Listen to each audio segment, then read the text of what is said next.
El paradís de les senyores. Les històries del professor Caleta són llegendàries, tant que jo no em crec que siguen de veres. Jo he sentit que en l'últim examen no va aprovar ningú. Sí, jo també ho he sentit. Diuen que és un home orgullós, arrogant i un poc dramàtic. Alguns professors es pensen que tindre un títol els dona dret a humiliar els estudiants. Tu veus? No, tu eres molt bona i no has de patir per res.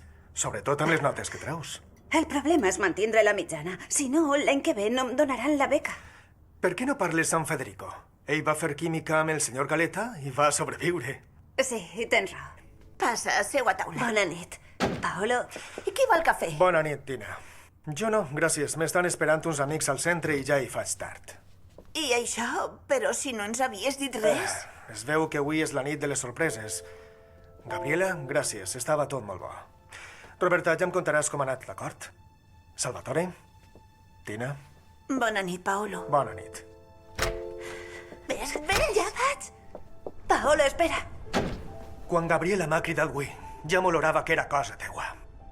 Ho sent, però jo no. Per qui m'has pres? Jo no sóc un titella que maneges com tu vols. Si no volies parlar amb mi, què volies que No fera? volia que feres res. S'anomena respecte. Però em necessite. Ara sí que em necessites? Sense una cançó mai podré guanyar el concurs. No sé si ho saps, però jo no sóc una cantant professional, així no conec ningú. Jo tampoc sóc un professional. Per això no em volia el teu amic Beli. Però et vull jo. Vull que escrigues una cançó per a mi. I què li diràs a Beli? Posaràs un altre nom en la partitura? No pense cometre el mateix error. Per a mi eres molt bo, Paolo. Ho crec de veres. I si no vol que se'n busque un altre? Te ho agraïsc. Per favor, dis-me que sí. No m'agrada que m'utilitzen. Si jo guanye, també guanya la teua cançó. I també podries fer-te famós. No t'agrada la idea? No tant com a tu. Tina. Tu m'agrades. Ho has notat? De veres? Però no m'agrada que em tractes així. Dóna'm una altra oportunitat. Et jure que no et defraudaré. Gràcies. Però encara no he dit que sí, eh? Paola! Estic ací. Tina, Com va? Has escrit la cançó? sí, ho he intentat, però estic en un moment d'impàs. De què? D'impàs, de bloqueig. No puc compondre, he perdut la inspiració. I no la pots trobar en cap lloc? L'he oblidat a l'armari, darrere de les camises. Això no funciona així, Tina. Si és que avui no funciona res. Primer això de França, després a fer paquets i tu amb un traspàs.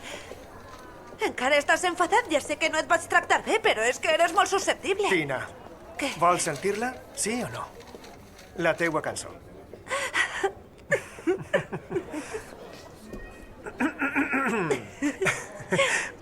I 1, 2, 3 i... Vedo in te Paolo, ja estàs ací? A l'hora que havíem dit? Molt bé. Tina ja està? Ja és, ara la crida. Què et pareix? Jo... No sé què dir. Tina, estàs preciosa. Molt més que una diva del cine. Gràcies. Per què parles així?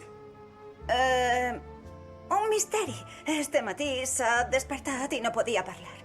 Potser has agafat fred? O has cridat? No. Aleshores, què ha passat? No ho sé. Diu que no ho sap. Ja. Deu ser un bloqueig emocional. Un què? Hem de confiar en el beuratge de la senyora Agnese. I què és això? Un remei que resoldrà el problema. Nosaltres hi tenim molta fe. Sí. I mentrestant, què fem? Aneu al teatre a provar o a fer el que hàgiu de fer. Però si no té... Gabriela té raó. Vinga, aneu i ja ens veurem allí. Però funcionarà, eixe remei de ta mare? No ho sé. La xica ho ha fet molt bé. I la teua veu com va?